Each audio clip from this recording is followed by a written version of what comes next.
یوسف علیہ السلام کا قصہ سب سے خوبصورت اللہ کہہ رہا ہے کہ یہ سب سے خوبصورت کہانی ہے جو ہم آپ کو سنانے لگے ہیں، اور یہ پورے قرآن میں ایک ہی صورت ہے، مکمل صورت ہے، مسلسل صورت. اور یوسف علیہ السلام اور موسیٰ علیہ السلام میں کچھ مطابقتیں ہیں، یعنی کچھ آپس میں ملتے جلتا نظام چلتا ہے. یوسف علیہ السلام کے قصے میں ماں کا ذکر کوئی نہیں، باپ کو ہائی لائٹ کیا ہے. موسیٰ علیہ السلام کے قصے میں باپ کا ذکر کوئی نہیں، ماں کو ہائی لائٹ کیا ہے. ایک نبی کے ذریعے سے ماں کا مقام بتایا ہے اور ایک نبی کے ذریعے سے باپ کا مقام بتایا ہے. اور بطور باپ جیسا یعقوب علیہ السلام کو قرآن نے پیش کیا ہے اور کسی کو نہیں پیش کیا، کسی اور کو پیش نہیں کیا. یوسف علیہ السلام کو پانی میں پھینکا گیا، موسیٰ علیہ السلام کو بھی پانی میں پھینکا گیا. یوسف علیہ السلام کو پھینکنے والے بھائی تھے اور موسیٰ علیہ السلام کو پھینکنے والی ان کی والدہ تھی. موسیٰ علیہ السلام جا کے مصر کے دربار میں پہنچے اور یوسف بھی پانی سے نکل کر مصر کے دربار میں پہنچے.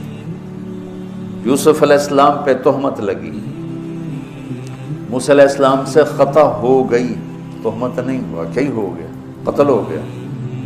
موسیٰ علیہ السلام کو مصر سے بھاگنا پڑا، یوسف علیہ السلام کو مصر میں قید ہونا پڑا.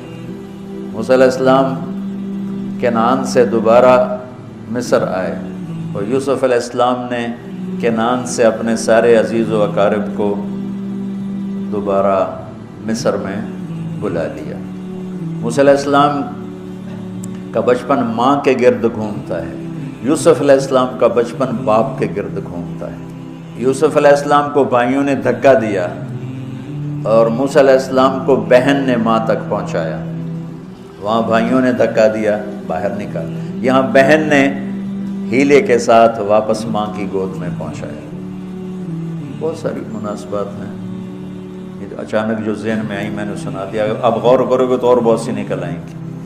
یوسف علیہ السلام کو خواب آتا ہے، وہ خواب اپنے باپ کو بتاتے ہیں.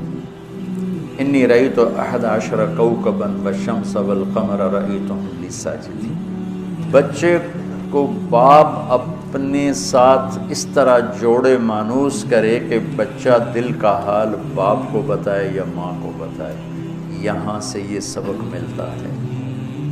آج کل کے بچوں کو خواب آئے گا نا تو دوست کو بتائیں گے، ابے کو نہیں بتائیں گے، کیونکہ ابا موبائل سے فارغ نہیں ہے، کمپیوٹر سے فارغ نہیں ہے، اور اماں کو بھی ڈرامے سے فرصت نہیں ہے، تو وہ دوست کو بتائے گا. آج کے ماں باپ نے اولاد سے دوستی ختم کر دی. ایک گھر میں رہ کر دوستی نہیں، ہاں جی کھانا کھا لو، کپڑے پہن لو، اسکول چلے جاؤ، ٹیوشن کے لیے چلے جاؤ، ٹیوٹر آ گیا چلے جاؤ، قاری صاحب آ گئے چلے جاؤ، کتنے گریڈ آئے، کتنے اے آئے، کتنے بی اے کے بھیج دے، پتہ نہیں اے بھی کتوں آ گیا نام مراد. یوسف علیہ السلام اپنے دوست اپنے بھائی کو نہیں سناتے، اپنے ابا کو سناتے.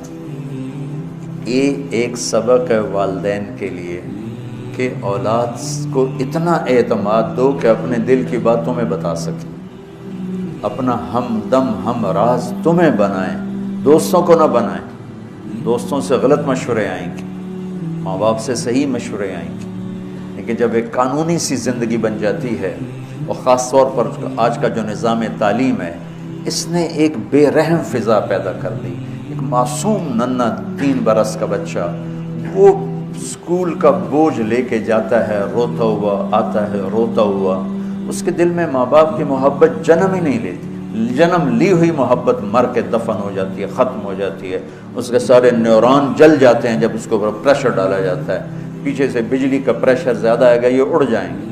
ایسے جب اس پر پریشر پڑتا ہے، کبھی ٹیوشن، کبھی اسکول، کبھی گریڈ، کبھی ادھر، تو اس کے سارے وہ نیورون جو ہوتے ہیں وہ جل جاتے ہیں. جب وہ شعور میں آتا ہے تو وہ سمجھتا نہیں ماں باپ کون ہے، دماغ تو ختم ہو چکا ہے.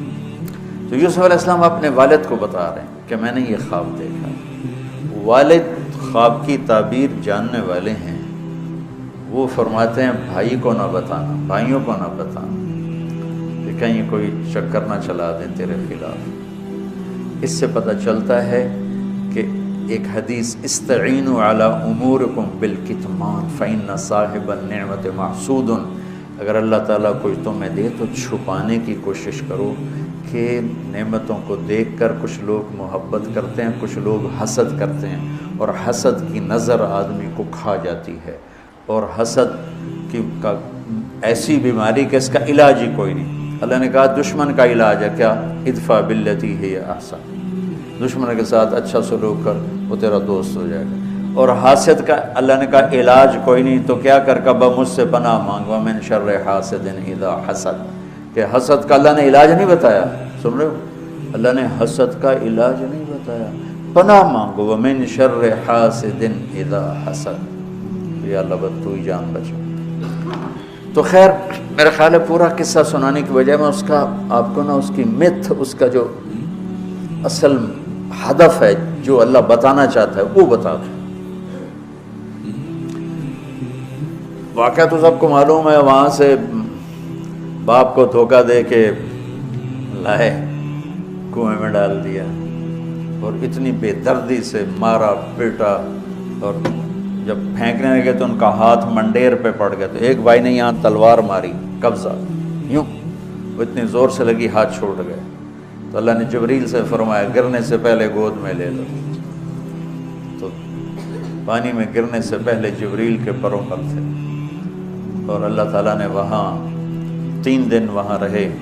تو وجاءت سیارۃ فارسلوا واردہم فادلی دلوہ قال یا بشری ھذا غلام واسروا بضاعہ واللہ علیم بما یعملون۔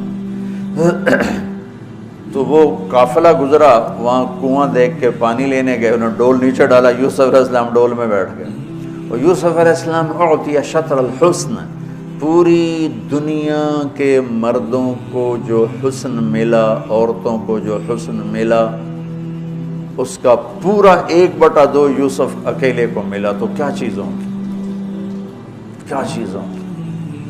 7 ارب انسان تو آج ہیں، اور آگے کتنے آئیں گے ہمارے بعد، اور ہم سے پہلے کتنے گزر گئے۔ ان سب کے حسن کے 2 حصے کیے جائیں تو 1 حصہ پوری دنیا کو تقسیم کیا اور آدھا پورا یوسف کو دیا، کیا چیز ہوں گے؟ اور جنت میں ہر آدمی حسن یوسف والا ہو، کیا کمال نہیں۔ اور اللہ تعالیٰ نے عورتوں میں سب سے حسین عورت اماں حوا کو بنایا، اماں حوا سب سے حسین عورت تھی، ان کا اصلی قد تھا 130 فٹ دی اماں جان، 130 فٹ کے ابا جان، یہی قد جنت میں اللہ واپس لوٹا دے گا، 130 فٹ کی ہائٹ کا۔ تو جو وہ ڈول سے نکل یا بشرا، یوں ہی کیا ہوگا اس نے، یا بشرا ھذا غلام، وہ یہ کیا چیز نکل ھذا غلام، میں حیرت ہے کہ یہ کیا ہے، یہ کیا چہرہ ہے، کیا نور ہے، کیا حسن ہے، کیا جمال ہے۔ اور ابھی امتحان چل رہا ہے، عین اس وقت بھائی پہنچ گئے اس کو ان کو چیک کرنے کے لیے کہ کیا حال ہے۔ ارے یہ تو ہمارا بھاگا ہوا غلام ہے، تمہیں کہاں سے مل گیا؟ کہا ہمیں تو کنویں سے ملا۔ کہا اچھا ٹھیک ہے ہم بیچتے ہیں، لے جاؤ۔ وشروہ بثمن بخس دراہم معدودہ وکانوا فیہ من الزاہدین۔ تو مصر کے گورنر نے خریدا تو اکرمی مثواہ وعسیٰ ان ینفعنا او نتخذہ ولدا، اور موسیٰ علیہ السلام کو بھی کہا فرعون کی بیوی نے قرۃ عین لی ولک عسیٰ ان ینفعنا او نتخذہ ولدا۔ ایک مناسبت یہ بھی ہے، ادھر بھی کہا جا رہا ہے نتخذہ ولدا، ادھر بھی کہا جا رہا ہے نتخذہ ولدا۔ تو وہاں فرعون نے کہا تیری ٹھنڈک ہوگا، میری تو نہیں لگتا، میں تو لگتا ہے یہی مینوں مارے گا۔ تو ولما بلغ شدہ آتیناہ حکما وعلما وکذلک نجزی المحسنین، جب وہ جوانی میں آئے اور حسن سورج کی طرح چمکا تو عزیز مصر کی بیگم فتنے میں پڑ گئی۔ وراودته التي هو في بيتها عن نفسه وغلقت الابواب وقالت هيت لك، یہ ہیت لک بم ہے، بم، ہیت لک، حیت لک حیت لک ہت لک ہت لک ہت لک حیت لک حیت لک حیت لک، اتنی دفعہ اس کو پڑھا جا سکتا ہے۔ یہ اس واقعہ کی خوفناک شکل کو بتانے کے لیے یہ لفظ یہ پم مار رہا ہے، حیت لک حیت لک ہت لک ہیت لک ہیت لک ہیت لک، پھر اس کو امالہ کر کے حیت لک حیت لک حیت لک، اتنی دفعہ اس کو پڑھا جا سکتا ہے اس انداز میں، یہ بتانے کے لیے کہ یوسف علیہ السلام پر کتنی بڑی گھاٹی آ گئی تھی، اور ایک جملے سے سارا باطل چاک ہو گیا، معاذ اللہ انہ ربی احسن مثوایا انہ لا یفلح الکافرون۔ ہاں زلیخا یہ نہیں ہوگا جو تم چاہتی ہو، یہ نہیں ہوگا، کمرے بند، تالے لگائے، پہرے کھڑے کیے اور دروازے بند۔ یوسف علیہ السلام نے دیکھا کہ میں کہیں بھی نہیں بھاگ سکتا، لیکن یہ دروازہ یہاں تک تو بھاگ سکتا ہوں، تو کہ یا اللہ بھائی یہاں تک دوڑنا میرا کام ہے، آگے راستہ دینا تیرا کام۔ جو دروازے کے قریب ہے تو ٹھک تالا ٹوٹا دروازہ کھل گیا، ٹھک تالا ٹوٹا دروازہ کھل گیا، ٹھک تالا ٹوٹا دروازہ کھل گیا، بھاگتے بھاگتے آگے پیچھے یہاں تک کہ بڑے دروازے پر آ کر اس کا پیچھے ہاتھ پڑا، کرتا پھٹ گیا، اوپر سے اس کا خامد آ گیا۔ وَاسْتَبَقَ الْبَابُ وَقَدَّتْ قَمِيصَهُ من دبر وَأَلْفَ يَا سَيِّدَهَا لَدَى الْبَابِ، اس نے اسی وقت پینترا بدلا، مَا جَزَاءُ مَنْ أَرَادَ بِأَهْلِكَ سُوءًا، اور اس کی چالاکی دیکھو، وہ تو نہیں اس کو قتل کروانا چاہتی، لیکن جرم یہ بتائے گی جس پر قتل ہوتا ہے تو خود ہی سزا تجویز کر دے، إِلَّا أَن يُسْجَنَ أَوْ عَذَابٌ أَلِيمٌ، کہ بھائی کوڑے شوڑے مارے جائیں یا قید کیا جائے، قتل نہ کیا جائے، خود ہی سزا تجویز کی کہ کیا جزا ہے اس کی جو تیرے گھر والوں کے ساتھ برائی کا ارادہ کرے، سوائے اس کے کہ اسے قید کیا جائے یا اس کو کوڑے مارے جائیں، قتل نہیں کہا، کہ وہ تو اپنی خواہش ابھی پوری کرنا چاہتی، اس کا نشہ بھی نہیں اترا، کہے راودتنی عن نفسی، بھائی میں نے کچھ نہیں کیا، اسے نے مجھے بہکایا ہے۔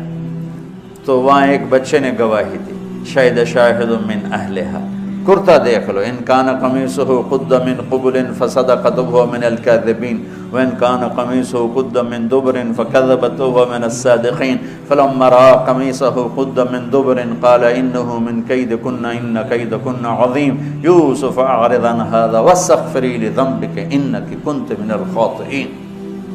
کیا خوبصورت قرآن نقشہ کھولتا، وہ بھی مصر کا حسن، ایسے ٹھاٹھے مارتی ہوئی جوانی، اور ادھر نبی ابن نبی ابن نبی ابن نبی، ادھر بھی کمال ہے۔ یہ واحد ہستی ہیں یوسف علیہ السلام، جن کا باپ نبی، جن کا دادا نبی، جن کا پردادا نبی، جو خود نبی۔ یہ اس لیے میرے نبی سے پوچھا گیا یا رسول اللہ من اکرم الناس، سب سے عزت دار کون ہے؟ آپ نے کہا یوسف علیہ السلام، کہ جو خود بھی نبی، ان کے باپ بھی نبی، ان کے دادا بھی نبی، ان کے پردادا بھی نبی۔ تو اللہ تعالیٰ نے اسی کے حساب سے امتحان لیا جس سطح پر وہ تھے، تو ساری رسیاں توڑوا کے بھاگے، اور عزیز مصر سامنے پیترا بدلا کہ اس کو قید کرو، اس نے یہ کیا، اس نے یہ کیا۔ جب وہ دیکھا کہ تو ہی لگتا ہے غلط ہے، یوسف بھائی تو درگزر کر، لیکن بدنامی ہو گئی، بدنامی ہوئی تو پھر انہوں نے کہا اس کو قید میں ڈال دو، پھر قید میں ڈالا۔ اس کے بیچ میں یہ واقعہ ہے کہ نسوۃ فی المدینۃ امرأۃ العزیز تراود فتاها عن نفسی قد شغفها حبا انا لنراها فی ضلال مبین۔ ارے زلیخا، عورتوں کے تانے، تو ملکہ ہو کر، شہزادی ہو کر ایک غلام پہ ایسے لٹو ہوگی، تجھے شرم نہ آئی؟ تو نے اپنی عزت کو نہ دیکھا، اپنے مرتبے کو نہ دیکھا، نا میں تھوڑی خبر لے لینی ہے۔ تو فلما سمعت بمکرہن ارسلت الیہن واعدت لہن متکئا، اس نے ایک دسترخوان سجایا، اس پہ پھل فروٹ رکھے، وآتت کل واحدۃ منہن سکینہ، اور ایک ہاتھ میں پھل دیا، ایک ہاتھ میں چاقو دیا، اب وہ اپنے چاقو سے پھل کاٹ رہی ہیں۔ قال اخرج علیہن، قالت اخرج علیہن، یوسف باہر آؤ، پردہ ہٹا، یوسف سامنے آئے تو پھل کاٹنے کے بجائے ہاتھ کٹنے لگے۔ فلما رأینہ اکبرنہ، آنکھیں یوں پھٹ کے دیکھ رہی یوسف پہ لگی ہوئی ہیں، سب کی یوں آنکھیں لگی ہوئی ہیں، اور یہ چھری جو ہاتھ میں ہے وہ پھل کی بجائے وہ انگلیوں کو کاٹ رہی، اور اس سے خون گر رہا ہے اور انہیں خبر نہیں لگ رہی۔ قطعن ایدیہن وقلن حاشا للہ ما ھذا بشرا ان ھذا الا ملک کریم، یہ انسان نہیں، کوئی دیوتا ہے۔ ملک کا ترجمہ فرشتہ نہیں، فرشتوں کو تو جانتے نہیں تھے، دیوتا، یہ کوئی دیوتا ہے۔ تو ان کو یاد ہی نہیں رہا کہ ہمارے ہاتھ کٹ رہے ہیں، احساس ہی نہیں ہوا ہمارے ہاتھ کٹ رہے ہیں یا پھل کٹ رہے ہیں۔ قالت ذالکن الذی لمتننی فیہ، دیکھ لیا جے، تمہیں پتہ بھی نہیں چلا تم ہاتھ کاٹ رہی ہو، یہ ہے جس نے مجھے پاگل بنایا ہوا ہے۔ وَلَئِن لَّمْ يَفْعَلْ مَا آمَرُهُ لَيُسْجَنَنَّ وَلَيَكُونَنَّ مِنَ الصَّاغِرِينَ، یا یہ میری بات مانے گا یا یہ ذلیل ہوگا، یہ قید میں جائے گا۔ قال رب السجن احب الی مما یدعوننی الیہ، اے اللہ تم مجھے ان کے شر سے بچائے۔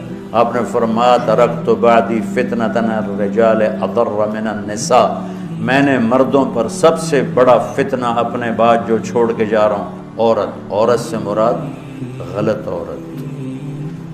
رابعہ بصری بھی عورت ہے، شعوانہ بھی عورت ہیں، شیخ عبد القادر جیلانی کی ماں بھی عورت ہے، جنید بغدادی کی ماں بھی عورت۔ النساء میں اشارہ ہے غلط عورت، غلط عورت، بد کردار عورت، بد چلن عورت، یہ سب سے بڑا فتنہ ہے۔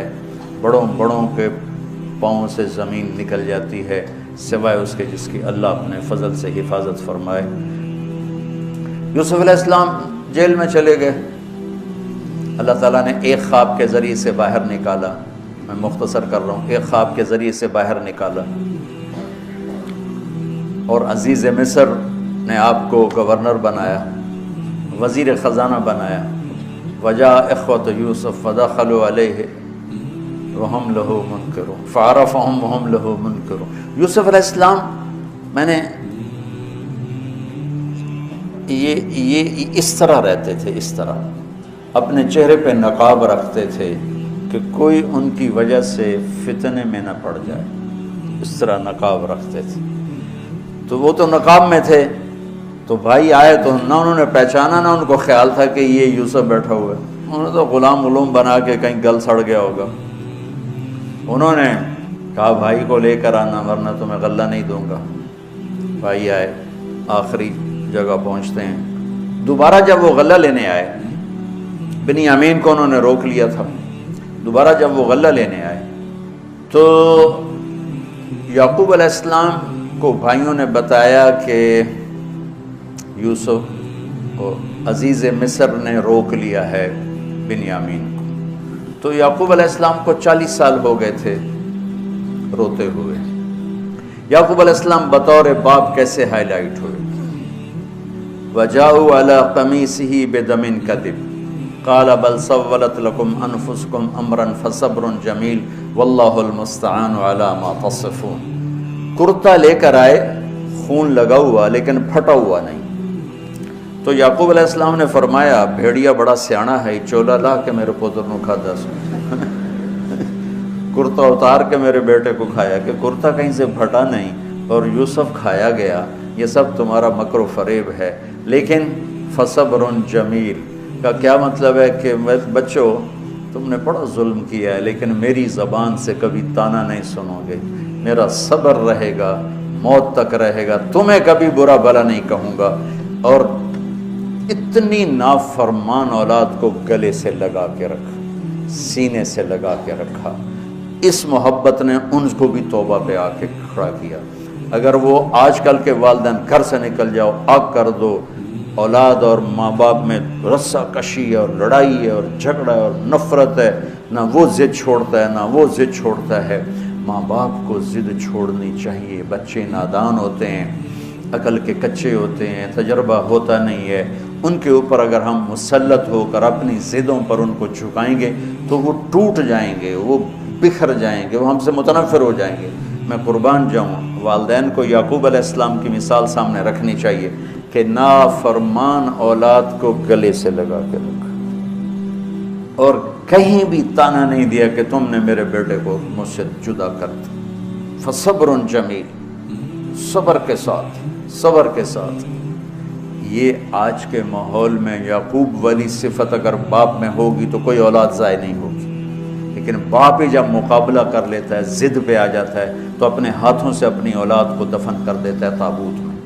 نافرمانی کے تابوت کی کیل والدین لگاتے ہیں کہ وہ ضد کر لیتے ہیں، بچوں سے ضد کر لیتے ہیں، ارے اپنی ضدیں توڑ دو، وہ تمہارے اوپر قربان ہو جائیں گے، فدا ہو جائیں گے۔ اگر ان پر اپنی ضدیں مسلط کرو گے پھر لڑائیاں ہوں گی، جھگڑے ہوں گے، نفرت ہوگی۔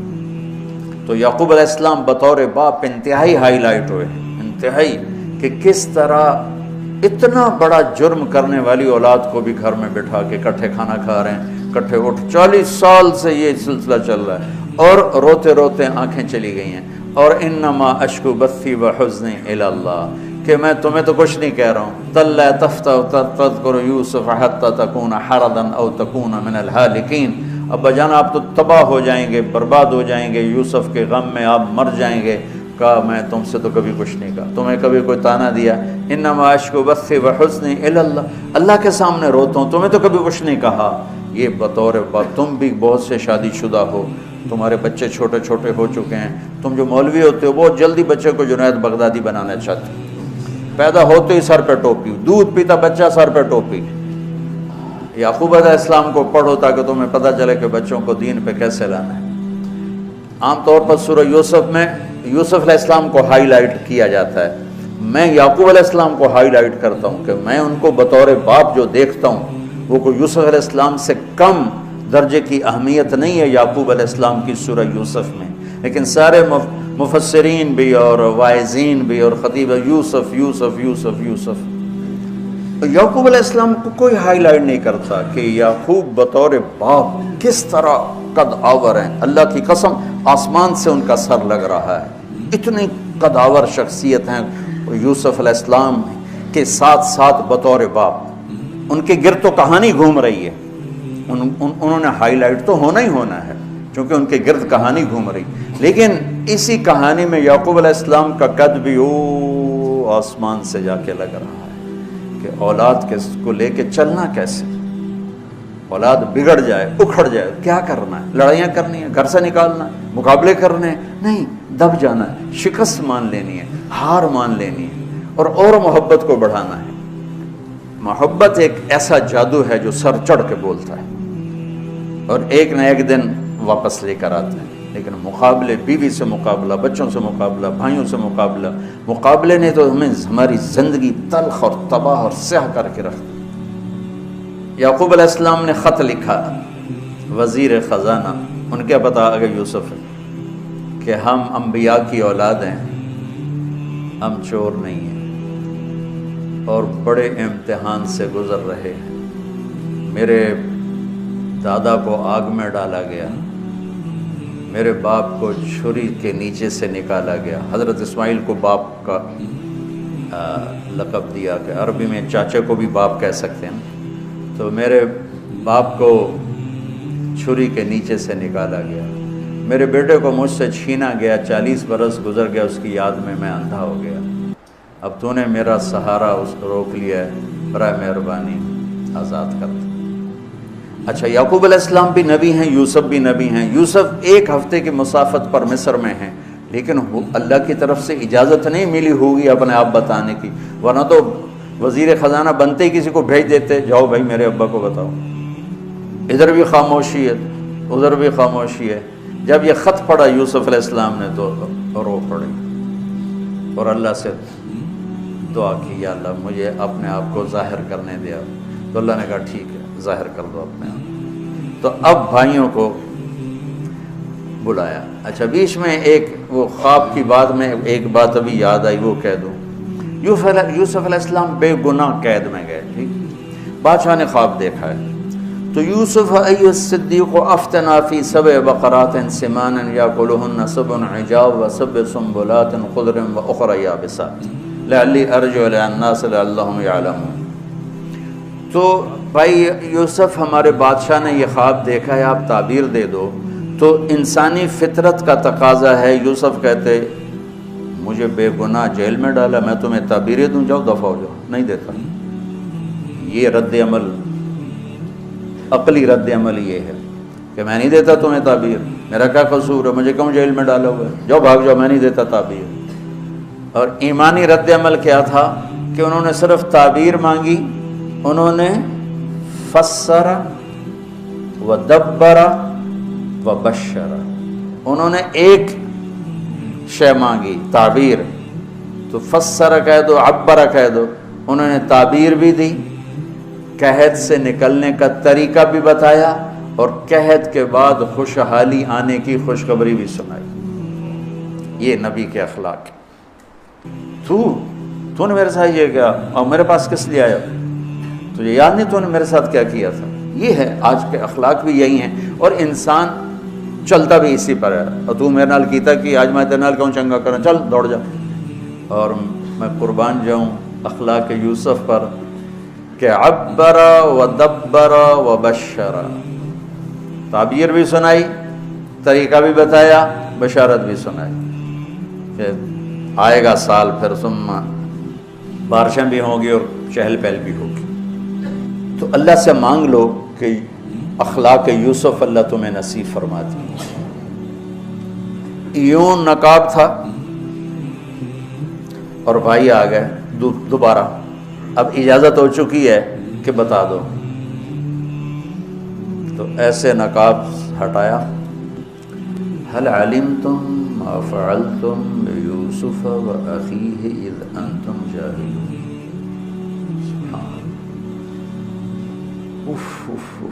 جو کچھ بھائیوں نے کیا تھا تو اس کے لحاظ سے میرے ذہن میں جملہ بنتا ہے، قد علمتم ما ظلمتم بيوسف وأخيه إذ أنتم عامدون۔ سمجھو میرا جملہ؟ تمہیں خوب یاد ہوگا جو تم نے یوسف اور اس کے بھائی پہ ظلم کیا، سوچی سمجھی اسکیم اور سازش کے تحت، یہ جملہ بنتا ہے۔ اور اخلاق یوسف دیکھو، حل علمتم، میں نے تھوڑی دیر پہلے بتایا، حل کہاں بولا جاتا ہے؟ جہاں مجھے یہ پتا ہو کہ مولوی شاہ صاحب میری بات نہیں جانتے اس لیے میں حل کر، کیا آپ کو پتا چلا یہ ہے حل؟ کیا آپ کو معلوم ہے یہ حل ہے؟ تو حل کا لفظ لا کے بھائیوں کو کیا بتا رہے ہیں کہ تم بے خبر تھے، بے خبر تھے۔ حل علمتم، بے خبری میں ما فعلتم، فعل عربی زبان کا کمزور ترین لفظ ہے، تھوڑا بہت یوسف، فعلتم بیوسف، تھوڑا بہت یوسف کے ساتھ کوئی اونچ نیچ ہو گئی تھی اور اس کے بھائی کے ساتھ، اذ انتم جاہلون، وہ بھی تم نے جان بوجھ کے نہیں کیا تھا، نادانی میں ہو گیا تھا۔ یا اللہ، اتنا بڑا ظرف،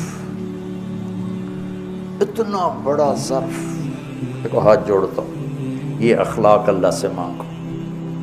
مقرروں سے پاکستان بھرا پڑا ہے، مفسرین سے، واعظین سے، ناصحین سے، مصنفین سے پاکستان بھرا پڑا ہے، مدرسین سے، شارحین سے پاکستان بھرا پڑا ہے، اور اس اخلاق والے کو ڈھونڈنے نکلو گے، بوڑھے ہو کے گھر آؤ گے، ملے گا کوئی نہیں۔ آئے شاک گئے وعدہ فردہ لے کر، اب انہیں ڈھونڈ چراغ رخ زیبا لے کر، کہ ملے گا ہی کوئی نہیں۔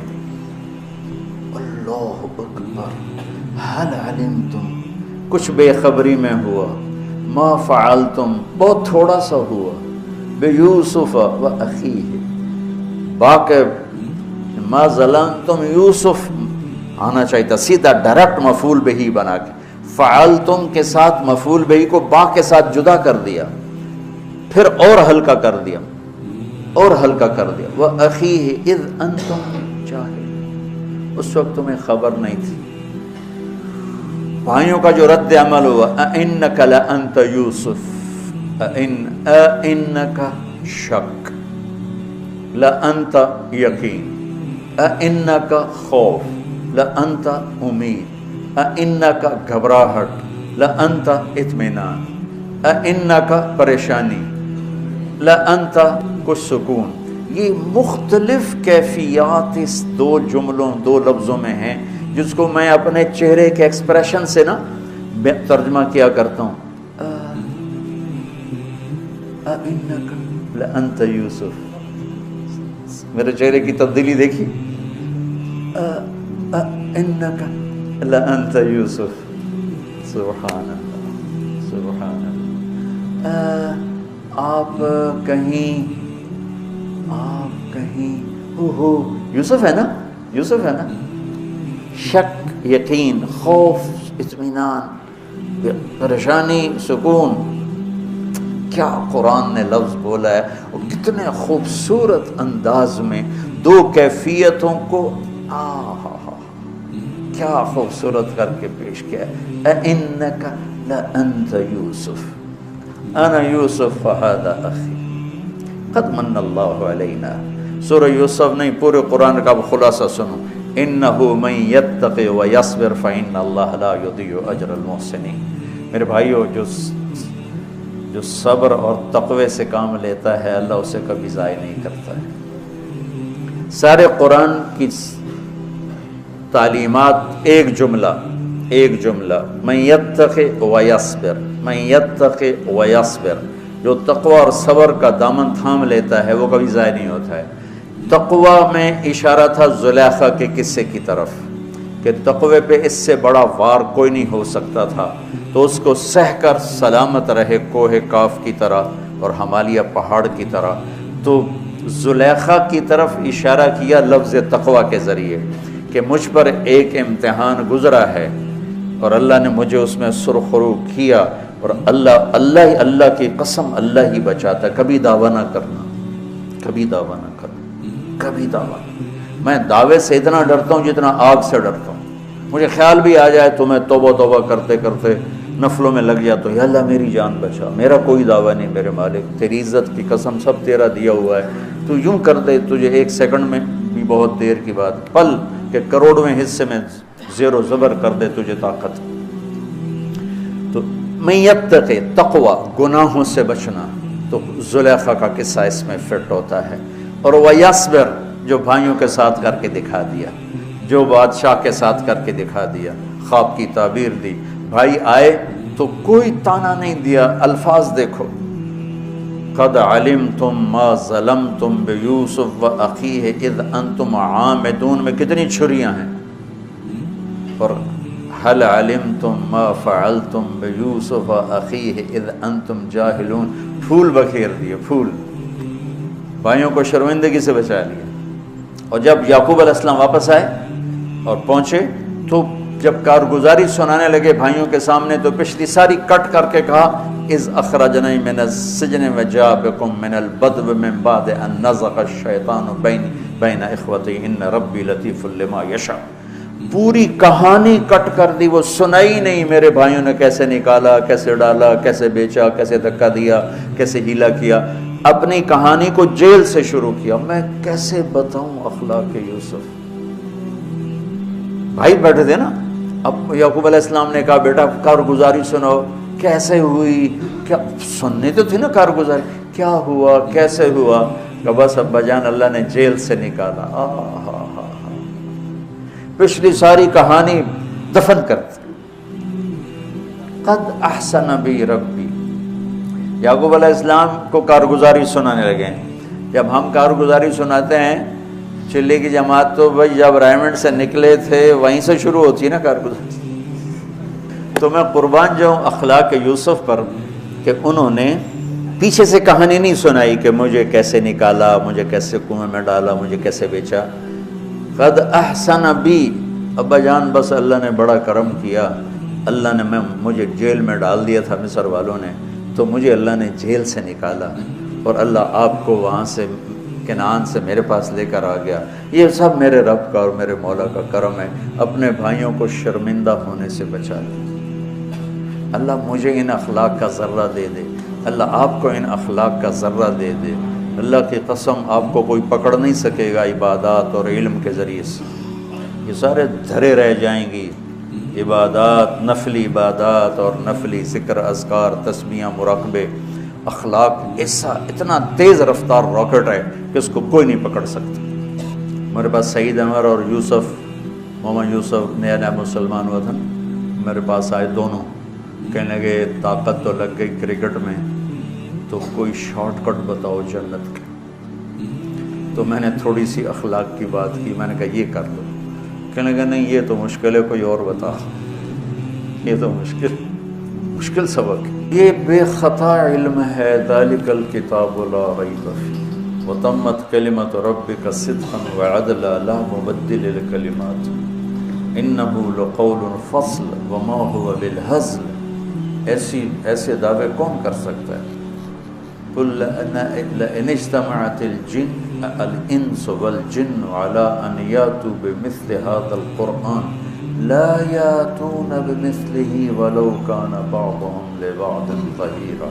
یہ دعویٰ کون کر سکتا ہے کہ یہ میرا کلام ہے، اور پوری دنیا کے انسانوں کو چیلنج ہے کہ ایسا کلام لکھ کے دکھاؤ، کسی مصنف، کسی شاعر، کسی ادیب کا کوئی دعویٰ نہیں۔ یہ دعویٰ قرآن کا آج تک باقی ہے۔ ہر چیلنج ٹوٹ گیا، ہر ریکارڈ ٹوٹ گیا، ہر چیلنج ٹوٹ گیا۔ قرآن کا چیلنج آج بھی باقی ہے کہ فاتو بصورت میں مثلہ، لاؤ اس جیسی ایک صورت لے آؤ، اس جیسا کلام لے کر آؤ۔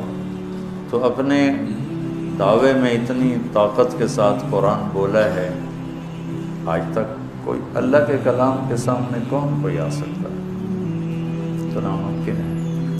اور امت کی بدنصیبی ہے کہ قرآن گھر میں ہے جو خطا سے پاک علم ہے، جس کا قول پتھر کی لکیر ہے، اور بولنے والا میرا نبی ہے جن کا قول پتھر کی لکیر۔ ابو ذر رضی اللہ تعالیٰ عنہ کا انتقال ہو رہا تھا، ربضہ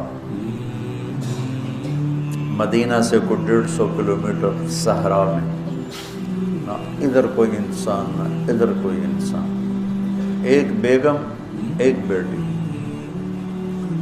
ان کی بیگم نے کہا تم مر رہے ہو، میں بوڑھی، یہ بچی، تجھے غسل کون دے گا، تجھے کفن کون دے گا، تیری قبر کون کھودے گا، تجھے دفن کون کرے گا؟ تو فرمانے لگے بی بی ما کذبت وما کذبت، نہ میں تمہیں جھوٹ بولنے لگا ہوں، نہ جس کی بات بتا رہا ہوں نہ وہ جھوٹا تھا۔ میں ایک مجلس میں تھا تو میرے نبی نے فرمایا تم میں ایک شخص بیٹھا ہوا ہے جو اکیلا رہے گا، اکیلا مرے گا، اکیلا اٹھے گا، اور اس کا جنازہ مسلمانوں کی ایک جماعت پڑھے گی، تو اس محفل میں جتنے لوگ شریک تھے وہ سب شہروں میں مر گئے، میں اکیلا رہ گیا ہوں، اور میں اس جنگل صحرا میں ہوں، اور میری موت میرے سر پر ہے، اور مجھے اکیلے بھی اٹھنا ہے، اور میرا جنازہ مسلمانوں کی ایک جماعت نے پڑھنا ہے، جو کہہ رہا ہوں صحیح کہہ رہا ہوں، تمت کلمۃ ربک صدقا وعدلا انہ لقول فصل، کہ میرے نبی بھی جب بولتے ہیں تو ما ینطق عن الہوی ان هو الا وحی یوحی، ان کی زبان پر اللہ بولتا ہے۔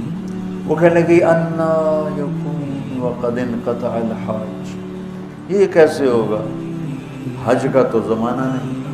حج کے موسم میں یہ شارٹ کٹ مکے کا راستہ تھا، تو حجاج راستہ مختصر کرنے کے لیے یہاں سے گزرتے تھے، تو ان کی بیگم نے کہا حج تو ہے نہیں تو کون گزرے گا یہاں سے؟ وہ فرمانے کہ مجھے نہیں پتا کون گزرے گا، لیکن جو تمہیں کہہ رہا ہوں یہ حق اور سچ ہے۔ امت نے اپنے نبی کی باتوں پر ہی سب سے زیادہ شک کیا۔ ایک تھوڑے سے پڑھے لکھے کی بات پہ جی بہت بڑے اسکالر ہیں وہ یہ کہہ رہے ہیں، اور جس کے پاس اولین و آخرین کا علم تھا، جس کے علم کی منتہا ہے کہ لوح محفوظ کی تحریر کو مسجد میں بیٹھ کے پڑھ سکتے ہیں، ان کے علم کا مذاق اڑایا جا رہا ہے۔ میرے نبی کا علم ہے، سچ نجات دیتا ہے، جھوٹ ہلاک کرتا ہے۔ میرے پاکستان کا تاجر بھی کہتا ہے، زمیندار بھی کہتا ہے، سیاستدان بھی کہتا ہے، وکیل بھی کہتا ہے، مرد بھی کہتا ہے، عورت بھی کہتی ہے، جھوٹ کے بغیر کوئی کام نہیں۔ اتنے بڑی ہستی کے علم کو چیلنج کر دیا۔ ایک ڈاکٹر کے کہنے پر میٹھا چھوڑ دیتا ہے، شوگر دیکھی نہیں، آپ نے میٹھا نہیں کھانا، نہیں کھاتے۔ آپ نے بڑا گوشت ہے، جیسے مجھے آپ کہتے ہیں بھائی آپ کے اسٹینٹ پڑا ہے تو آپ نے بڑا گوشت نہیں کھانا ہے، آپ نے ملائی نہیں کھانی ہے، مکھن نہیں کھانا، اچھا نہیں کھاتے ہیں۔ اتنی بڑی ہستی جن کی نظر لوح محفوظ پر جا رہی ہے، کہنے لگے جا راستے میں بیٹھ۔ وہ جا کے بیٹھ گئے، کوئی بھی نہیں آیا۔ اگلے دن گھر کہنے لگی اب کیا ہوگا؟ کہ جا راستے میں بیٹھ۔ عجیب، کیا یقین ہے اللہ کے نبی کی بات کا۔ یہ یقین قرآن مانگتا ہے، لا ریب فی پیدا کرو پھر اس سے نفع ہوگا۔ پہلے لا ریب فی اپنے دل میں لاؤ، اس کے بلاغی نقطے اور اس کے فقہی نقطے اور اس کے تفسیری نقطے، یہ تو بہت بعد کی چیز ہے، اور یہ تو ہر عربی دان نکال سکتا ہے، ایک غیر مسلم بھی نکال سکتا ہے، لیکن اس سے اگر کچھ نکالنا چاہتے ہو، لینا چاہتے ہو، تو لا ریب فی پیدا کرو، لا ریب فی، یہ یقین پہلے پیدا کرو، پھر یہ قرآن تمہیں نفع دے گا، پھر اس کا علم تم پر کھلے گا، اس کا نور تم پر کھلے گا۔ تیسرا دن آ گیا اور موت کے آثار مکمل۔ سبحان اللہ، بیٹی کو بلایا کہ بیٹی بکرا ذبح کرو، آج مہمان آئیں گے میرا جنازہ پڑھنے، ان کا کھانا تیار کرو۔ وہ بیچاری بیٹی چلو مردہ پہ ہو، چلو دی گل پوری کر دیویے، تو کملے تھے کہیں ہونا کون ہی تھویا ہوئے، تو انہوں نے باپ کے کہنے پر ایک بکرا ذبح کیا اور بیگم سے کہا جاؤ جا کے راستے میں بیٹھو۔ کافی دیر گزر گئی تو ایک غبار اڑتا ہوا نظر آیا، تو جب وہ غبار دیکھا تو یہ کھڑی ہو گئے، انہیں ایسے ایسے ایسے ایسے اپنی چادر سے اشارہ کیا، تو وہ لوگوں نے دیکھا کہ ایک عورت دور سے چادر ہلا رہی، ہاتھ ہلا رہی، تو انہوں نے سواریوں کو موڑ دیا۔ یہ 20 اونٹ سوار تھے۔ کہتی ہے حل لکم من رغبت علی جنازت صحابی من اصحاب رسول اللہ، کوئی تمہیں رغبت ہے ایک صحابی کا جنازہ پڑھ دو؟ کہنے لگے من ہوا، کون ہے؟ کہ ابو ذر الغفاری۔ سب رونے لگے کہ نفدیہ بآبائنا و امہاتنا، ہمارے ماں باپ ابو ذر پہ قربان کدھر ہیں؟ کہ وہ سامنے چونپڑا، چلو میرے ساتھ۔ یہ کون لوگ تھے؟ اس میں کون تھے؟ اس قافلے کے امیر تھے عبداللہ بن مسعود رضی اللہ تعالی عنہ اور ان کے ساتھی، اور یہ عمرے پہ تشریف لے جا رہے تھے، عمرے پہ نہیں جا رہے تھے، یہ ابو ذر کے جنازے کے لیے میرے نبی کی بات کو سچا ہونے کے لیے اللہ ان کو لا رہے تھے۔ عمرہ تو پھر ایک بہانہ بنا۔ تو جب وہ پہنچے تو ابو ذر رضی اللہ تعالیٰ عنہ مسکرائے، کہا آ گئے نا بیوی کو، ٹھیک ہے نا، تسلی ہو گئی۔ تو پھر فرمانے لگے دیکھو مجھے میرا جنازہ وہ پڑھے جس نے حکومت کی نوکری نہ کی۔ حکومت کیا تھی؟ خلافت راشدہ، اور حضرت عثمان رضی اللہ تعالیٰ عنہ کا دور تھا کہ میرا جنازہ وہ پڑھے جس نے حکومت کی نوکری نہ کی۔ عبداللہ بن مسعود ان میں سب سے بڑی ہستی تھے مرتبے کے لحاظ سے، لیکن وہ تو رہے تھے حکومت کے عہدوں پر رہے، حضرت عثمان کے زمانے میں، حضرت عمر کے زمانے میں، تو وہ تو کٹ ہو گئے بیچ میں، تو باقی سارے چپ، سب نے کوئی نہ کوئی نوکری کی ہوئی تھی۔ ایک انصاری نوجوان بولے کہ جی میں نے آج تک کوئی حکومت کی نوکری نہیں کی۔ کہا پھر تیرے پاس کفن ہے؟ کفن بھی مجھے تو ہی دے اور جنازہ بھی تو ہی پڑھا۔ تو کہنے لگا ہاں جی یہ احرام کی 2 چادریں میری ماں نے اپنے ہاتھ سے یہ تیار کی، کہ بس انہی میں میرا کفن بنا دینا اور اسی میں مجھے دفن کر دینا، تو نے میرا جنازہ پڑھا۔ اور یہ کہہ کر اللہ کے حاضر ہو گئے۔ تو ان کو غسل کفن جنازہ تدفین سے جب فارغ ہو کر چلنے لگے تو بیٹی نے عبداللہ بن مسعود سے کہا کہ یا عم الی الطعام، کھانا تیار ہے۔ تو عبداللہ بن مسعود کہنے لگے اتنی جلدی کیسے تیار کر لی؟ تو انہوں نے عرض کی کہ ابا نے صبح ہی کہہ دیا تھا کہ میرا جنازہ پڑھنے مہمان آئیں گے، ان کے لیے کھانا تیار رکھو۔ تو عبداللہ بن مسعود رونے لگے اور کہنے لگے واہ ابو ذر، تو زندہ بھی سخی تھا اور مر کے بھی سخاوت نہ چھوڑ، مر کے بھی سخاوت نہ چھوڑ۔ تو اس کتاب سے نفع اٹھانے کی پہلی شرط ہے کہ اس پر یقین سیکھا جائے، لا ریب فی سیکھا جائے، لا ریب فی سیکھا جائے۔ جو نہیں سکھایا جاتا بتایا جاتا ہے، سکھایا نہیں جاتا۔ قرآن سے نفع اٹھانے کے لیے پہلی شرط ہے لا ریب فی، لا ریب فی، پھر اس سے نفع ہوتا ہے، پھر یہ قرآن زندگی بدلتا ہے، پھر یہ قرآن اخلاق بدلتا ہے، پھر یہ قرآن راستے دکھاتا ہے، پھر یہ قرآن جنت کا راستہ بتاتا ہے، جہنم کا راستہ سے پر خبردار کرتا ہے، پھر یہ پوری زندگی پر روشنی ڈالتا ہے۔ لیکن اگر لا ریب فی نہیں ہے تو ٹھیک ہے، درس قرآن بھی ہو رہے ہیں، درس حدیث بھی ہو رہی ہیں، لیکن زندگی ایک جمود کا شکار ہے۔